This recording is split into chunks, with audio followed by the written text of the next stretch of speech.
Marwadi university మంచి భవిష్యత్తు కోసం తెలుగు విద్యార్థులు ఇష్టపడే యూనివర్సిటీ. కాల్ 9059052378 9059052379. కదా అదే పార్టీలో టిఆర్ఎస్ లో ఆల్మోస్ట్ అదే 8లో లేరు, 2006-7లోనే తప్పుకున్నారు మీరు ఆయన రేవంత్ ఆయన తప్పుకున్నారు. కాకపోతే మీకు తెలుసా ముఖ పరిచయం కానీ ఆయన ఒక అబ్బాయి అక్కడ తిరుగుతున్నాడు, మన ఊరు మన ప్రాంతం వాడు తెలుసా?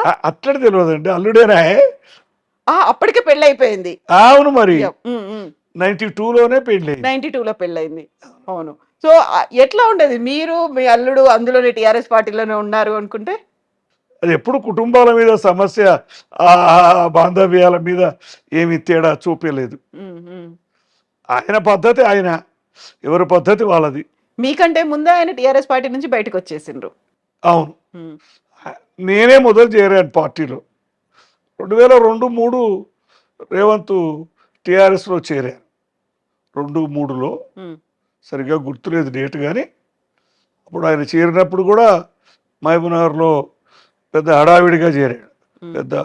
పెద్ద గ్యాదరింగ్, అది కేసీఆర్కు అక్కడ మీటింగ్ పెట్టి పెద్ద గ్యాదరింగ్ ఏర్పాటు చేసి ఆయన చేరికలో చేరాడు దాంట్లో.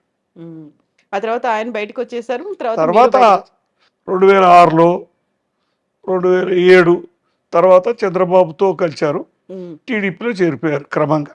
మొదట్లో ఇండిపెండెంట్గానే గెలిచాడు, జెడ్పీటీసీ కానీ ఎమ్మెల్సీ కానీ ఇండిపెండెంట్గానే గెలిచాడు. అప్పుడు ఆ కాలంలో అది సంచలనం 2007లో జెడ్పీటీసీ ఎలక్షన్. కానీ ఎందుకంటే అప్పుడు కాంగ్రెస్ బలంగా ఉంది, అందులో పర్టికులర్గా మహబూబ్నగర్ జిల్లా.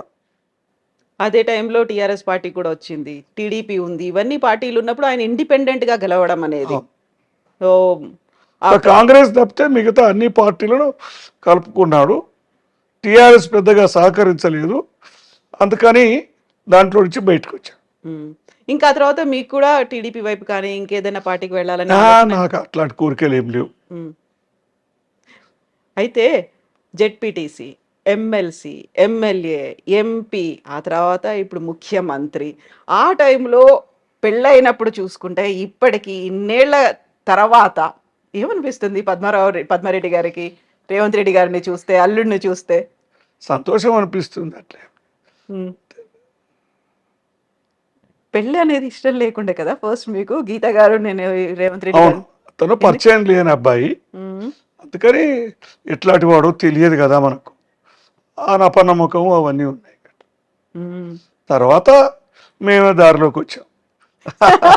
దారిలోకి తీసుకొచ్చిరారు గీత గారు అంతే. ఎందుకని యాక్చువల్గా మీరు అసలు ఒప్పుకోలేదు? అపనమ్మకమేనా లేకుంటే ఇంకేదైనా? తెలియదు అతని గురించి, అసలు ఏం తెలియదు. ఆయన గురించి తెలియదు కదా, బ్యాక్గ్రౌండ్ కానీ వాళ్ళ ఫ్యామిలీ కానీ. మా ప్రాంతమే కానీ మా ఊరికి చాలా దూరంగా ఉంటుంది. తెలిసిన వాళ్ళ ఊర్లో వాళ్ళు కొంత తెలిసిన వాళ్ళే. అట్లా అతను ఏం చదువుతున్నాడో, వాళ్ళు ఏం చేస్తున్నారో, కొంత మామూలు కుటుంబం అని కూడా కొంత, మాది అప్పటికే కొద్దిగా సంపన్న కుటుంబం అని ఒక ఫీలింగ్, రాజకీయ కుటుంబం అన్నీ ఉన్నాయి కదా మరి అట్లా. సో లవ్ మ్యారేజ్ అది. లవ్ మ్యారేజ్ కి వ్యతిరేకమైతే కాదు, అయినా తల్లిదండ్రుల విచక్షణ చూడాలి కదా, అమ్మాయి ఎటు వెళ్తుంది ఏమిటి, అంతే. అంతకు మించి దానికేం వ్యతిరేకం కాదు లవ్ మ్యారేజ్లకి. ఇప్పుడు గీత గారు ఢిల్లీలో వెళ్ళి చదువుకొని వచ్చిండ్రు, లేడీ శ్రీరామ్ కాలేజ్లో. అక్కడ బిఎస్సి చేసి అక్కడ వచ్చిన తర్వాత సంబంధాలు కూడా చాలా ఎక్కువ రేంజ్ లో ఉన్నటువంటి సంబంధాలే వచ్చుంటాయి, పెళ్లి చూపులు కావచ్చు. అప్పుడు పెద్ద సంబంధాలు చూడలేదండి అసలు చూడలేదు, ఎందుకంటే లవ్ నడుస్తున్నప్పుడు వేరే ఎట్లా చూస్తాం. అది ఎప్పుడు తెలిసింది మీకు నడుస్తోందని? ఎవరు చదువుతున్నప్పుడే తెలిసింది, డిగ్రీకి అక్కడ పంపించాము, తెలిసింది. అందుకని ఇక మళ్ళీ వేరే సంబంధాలు ఎట్లా చూస్తాం, వేరే అమ్మాయితోటి మనకు అనుమానంగా ఉంది కదా వ్యవహారం. ఇంటర్మీడియట్ లోనే పరిచయం ఒకరికొకరు ఇద్దరు. అవును. ఆ తర్వాత డిగ్రీకి మీరు అక్కడికి పంపించారు. ఎందుకు అక్కడి దాకా పంపించాల్సి అనిపించింది? మా అన్నగారు అక్కడ ఉన్నారు అప్పుడు ఢిల్లీలో, అక్కడ ఫ్యామిలీ ఉంది మా అన్నగారు. ఇక్కడ దూరం అయితే కొద్దిగా అనే ఉద్దేశం ఉంది కొంత, అందుకని అక్కడ పంపించారు. డౌట్ఫుల్, ఎందుకు వద్దు ఇంకొంతకాలం చూద్దాము. ఎగ్జాక్ట్లీ.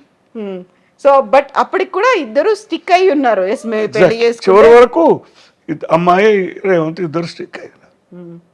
ఇక వాళ్ళ దాంట్లో అంత ఖచ్చితంగా ఉన్న తర్వాత మేము ఒప్పుకున్నాం.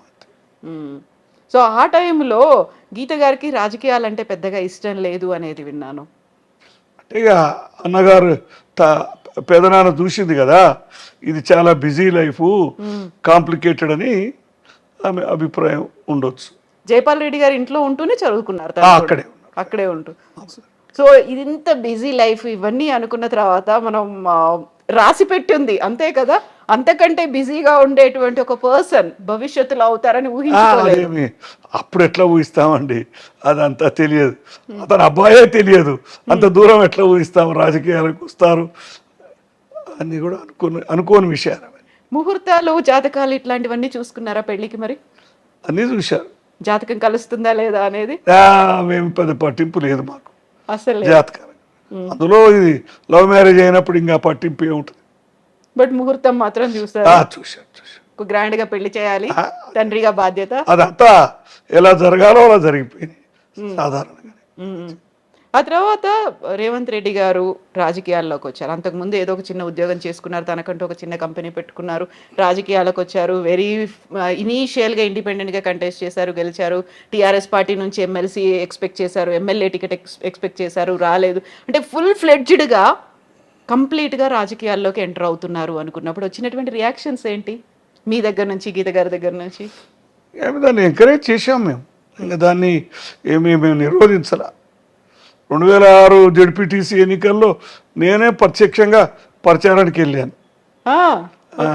మా ప్రాంతమే కదా కల్వకుర్తి, మా అన్నగారు మొదటి నుంచి ఎమ్మెల్యే 4 సార్లు గెలిచిన ప్రాంతమే కదా మండలం. అప్పుడు మిడ్జిల్ మండలంలో పోటీ చేశాడు రేవంత్, ఓపెన్ కేటగిరీ అది. దాంట్లో నేను ప్రచారానికి వెళ్ళాను 10-12 రోజులు. సో అప్పటి నుంచి ప్రతిసారి గెలుస్తూ వచ్చారు రేవంత్ రెడ్డి గారు. వెరీ రీసెంట్గా కొడంగల్లో మాత్రమే అక్కడ ఎమ్మెల్యేగా ఓడిపోయి అక్కడి నుంచి వచ్చి ఇక్కడ ఎంపీగా గెలిచారు కదా, అదొక్కటే ఓటమి. మీరు ప్రతి క్యాంపెయినింగ్కి వెళ్ళే వాళ్ళ ప్రతిసారి కంటెస్ట్ చేసినప్పుడు? మిగతాది చూసేది, కానీ 2007లో అయితే మనదేం పాత్ర లేదు, ఎమ్మెల్సీ కదా అది, పబ్లిక్ ఎలక్షన్ కాదు కదా. 9లో 14లో 18లో అన్నిట్లో పాల్గొన్నాం పబ్లిక్ ఎలక్షన్స్. అంటే మనం స్పీచ్లు ఇట్లీ అట్లా కాదు. 2006లో మాత్రం ఉపన్యాసాలు, ప్రచారంగా సొంతం వెళ్ళడం అవన్నీ. సో ఆ ఉపన్యాసాలు, ఆ ప్రచారాలు, ఎలక్షన్స్ అవన్నీ చూస్తున్నాము. నాకు కొడంగల్లో మొదటి నుంచి అనుభవం ఉంది. 1984-89లో మా అన్నగారు మహబూబ్నగర్ అసెంబ్లీ పార్లమెంట్ నిలబడ్డప్పుడు అక్కడ నేను ఇన్ఛార్జిగా ఉన్నాను మా అన్నగారికి నియోజకవర్గానికి. అది అనుకోకుండా మళ్ళీ అక్కడే రేవంత్ పోటీ చేశాడు. అంటే పూర్వ పరిచయాలు ఉన్నాయి 84 నుంచి. సో అది మెల్లిమెల్లిగా గ్రాడ్యువల్గా ఇక్కడ దాకా వచ్చిన తర్వాత ఒక్కసారి వెనక్కి తీసుకుంటే మీరు కానీ, గీత గారు కానీ, ఇంట్లో ఫ్యామిలీ మెంబర్స్ కానీ ఏం మాట్లాడుకుంటారు, ఏమనుకుంటారా? అసలు రాజకీయాలంటే ఇష్టం లేని గీత గారు కూడా ఈ ఆ సమస్య ఎప్పుడో మర్చిపోయారు, మునిగిపోయారు కదా, ఇక దాంట్లోనే మునిగి తేలారు కదా. ఇప్పుడు నైమిషా, గీత గారికి రేవంత్ రెడ్డి గారికి ఒకే ఒక కూతురు, తనకి నైమిషా అని పేరు పెట్టారు. ఎవరు పెట్టారా పేరు? ఏదో కొత్త పేరు కావాలని వెతికితే అది కనిపించింది, మేమందరం కూడా ఒప్పుకున్నాం. నైమిషారణ్యం బ్యాక్గ్రౌండ్ అయితే అది. మనకి రామాయణాలు, పురాణాల్లో మాత్రం నైమిషారణ్యం అనేది చదువుకున్నాము. నైమిషా అని బుక్స్లో దాంట్లో వెతికితే ఆ విధంగా సెలెక్ట్. ఇప్పుడు ఈ ఇంటికి పేరు కూడా నైమిషా అని పెట్టి ఉంది. మనవరాలతోటి ప్రేమతో పెట్టుకుంది, అది మీరే పెట్టుకున్నారు. అవునవును. నైమిషా బిల్డింగ్ అయితే కాదు కదా, ఇది నైమిషాది కాదు కదా, మాదే ఇది. కానీ మనవరాలు పేరు పెట్టుకుంటాం కదా మనం అట్లా. సో తాత అని పిలిపించుకుంది నైమిషా నోట్ నుంచి, అంతేనా? ఆ అటాచ్మెంట్, ఆ బాండ్ అనేది. అయితే ఇప్పుడు ఒకే ఒక కూతురు అంటే మీకు ఒకే ఒక మనవరాలు, రేవంత్ రెడ్డి గారికి ఒకే ఒక కూతురు అనుకున్నప్పుడు మళ్ళీ ఫర్దర్ గా ఎందుకు కంటిన్యూ చేయలేదు? ఒక మనవాడు ఉండాలి. మేము అడిగాం కానీ అది వాళ్ళ ఇష్టం కదా, మనం బలవంతం పెట్టలేము, వాళ్ళ తీర్మానం అది. నేను పద్మారెడ్డి గారి గురించి నేను సెర్చ్ చేసినప్పుడు సోషల్ మీడియాలో ఫొటోస్ ఏమైనా ఉంటే చాలా చాలా లిమిటెడ్గా ఉన్నాయి. అందులో కూడా మనవాళ్ళు మనవరాళ్లతో ఉన్నటువంటి ఫోటోలు మాత్రమే ఉన్నాయి. ఎందుకంటే నేను పబ్లిక్ లైఫ్లో లేను కదండి, జీవితంలో నేను ఎక్కువ లేను, అంత లైమ్ లైట్ కూడా నాకు ఇష్టం ఉండదు. రేవంత్ రెడ్డి గారితో ఫోటో లేదు ఎందుకు మరి మీది?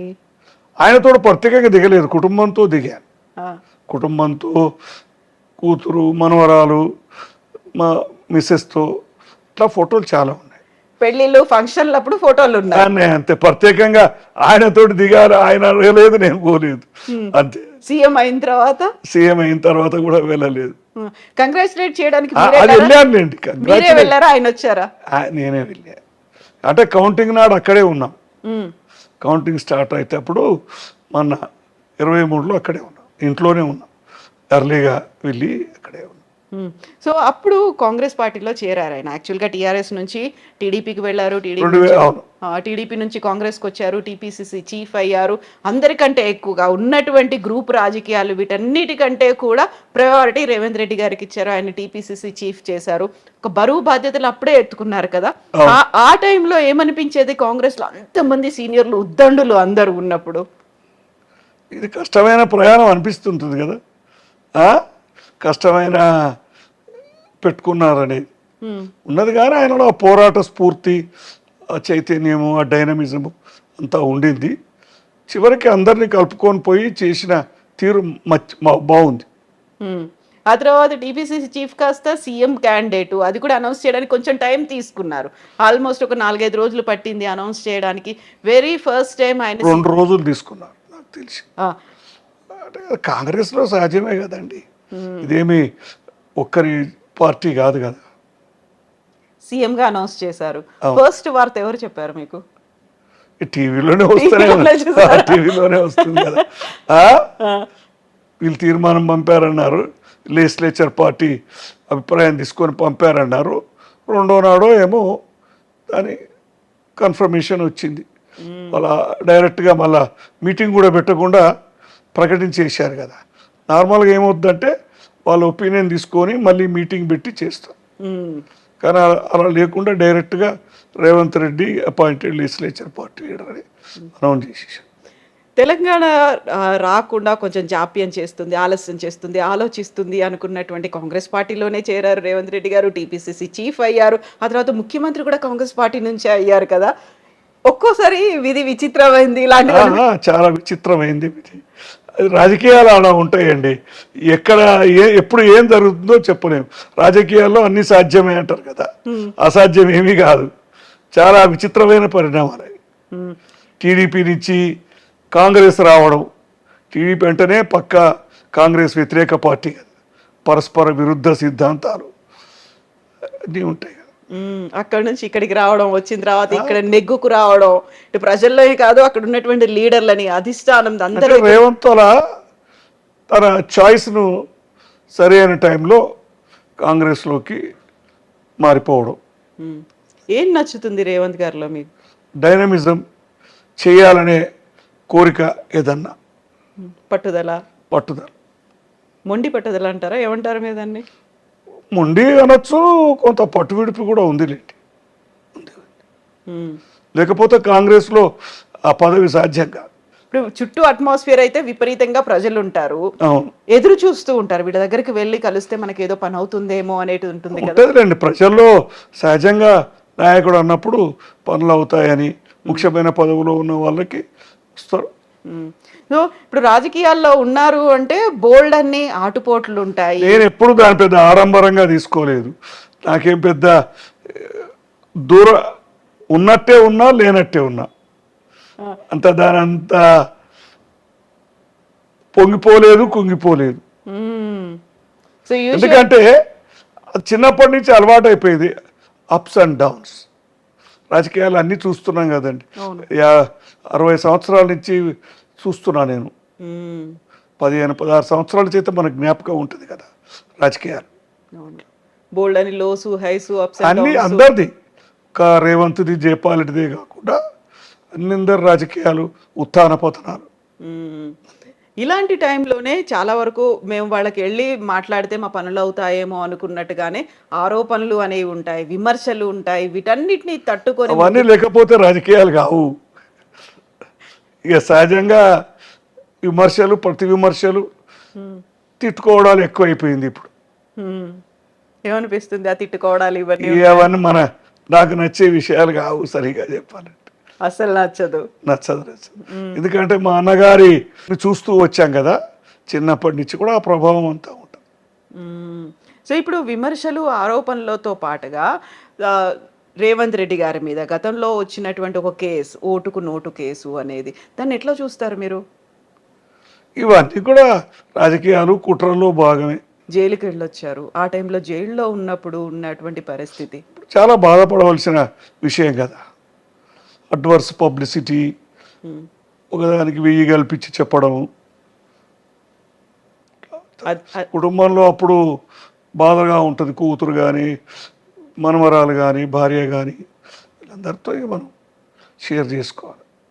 అదే టైంలో నైమిషా పెళ్ళి కూడా అదొక విచిత్రమైన జరగడం. అప్పటికే పెళ్లి కుదరడము, ఆ 15 రోజుల ఎంగేజ్మెంట్ ముందే ఈ కేసు జరగడం. ఆ తర్వాత మీ మీద కూడా అలాంటి ఆరోపణలు, ఇప్పుడు రేవంత్ రెడ్డి గారికి మీరు బినామీలాగా ఉన్నారు అనే ఒక మాట కూడా వచ్చింది కదా, మీ మీద కేసులు పెట్టాలి అనే దాకా కూడా వెళ్ళింది కదా. కేసులేం పెట్టలేదు. ఇన్కమ్ ట్యాక్స్ రైడు ఆయన కేంద్రంగా నా మీద కూడా వచ్చారు, నా దగ్గరికి కూడా వచ్చారు. అన్ని రికార్డ్స్ చేశారు. రైడ్ జరిగింది, అన్ని రికార్డ్స్ అన్ని సెర్చ్ చేశారు. కొన్ని నోటీసులో వచ్చారు, ఇంకా అవి అపీల్స్లో ఉన్నాయి, తేలలేదు, క్లోజ్ అవ్వలేదా? లేదు. కొన్ని ఉన్నాయి, కొన్ని తేలిపోయాయి, కొన్ని నడుస్తున్నాయి ఇంకా.